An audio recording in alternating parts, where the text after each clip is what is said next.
ប្រិយមិត្តអ្នកស្ដាប់ហេតុការណ៍ជាទីគោរពនិងជាទីរាប់អាន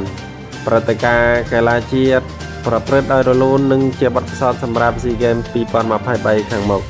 លោកវត្តចម្រើនអគ្គលេខាធិការគណៈកម្មាធិការជាតិរៀបចំការប្រកួតកីឡាអាស៊ីអាគ្នេយ៍លើកទី32ប្រាប់វិទ្យុបារាំងអន្តរជាតិ IAAFE នៅថ្ងៃទី30វិច្ឆិកានេះថាការប្រកួតកីឡាជាតិលើកទី3និងកីឡាជួនពិការលើកទី1ដែលត្រូវបិទបញ្ចប់នៅល្ងាចនេះគឺបានប្រព្រឹត្តទៅដោយរលូននិងបានបង្កើនព្រលឹងគុណល្បុក្កតោដែលជាស្នាដៃថ្មីលោកឲ្យដឹងថាការប្រកួតកីឡាជាតិនេះជាបទពិសោធន៍សម្រាប់កីឡាករត្រៀមខ្លួនចូលប្រកួតនៅក្នុងពិធីកីឡាអាស៊ីអាគ្នេយ៍ហៅថា SEA Games និង ASEAN Para Games នៅឆ្នាំ2023ខាងមុខនេះគួរជម្រាបជូនផងដែរថា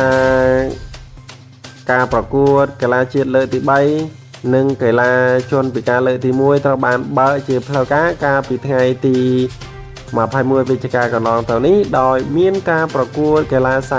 38ប្រភេទដែលក្នុងនោះមានកីឡាជនពិការផងដែរប្រិយមិត្តអ្នកស្ដាប់ជាទីគោរពនិងទីរាប់អានពីស្ដាប់ឯកការមានព្រឹត្តិការណ៍ព័ត៌មានខ្លីប៉ុណ្ណឹងពីអំពីការប្រកួតកីឡាមានចំនួន38នៅពហុកីឡដ្ឋានជាតិ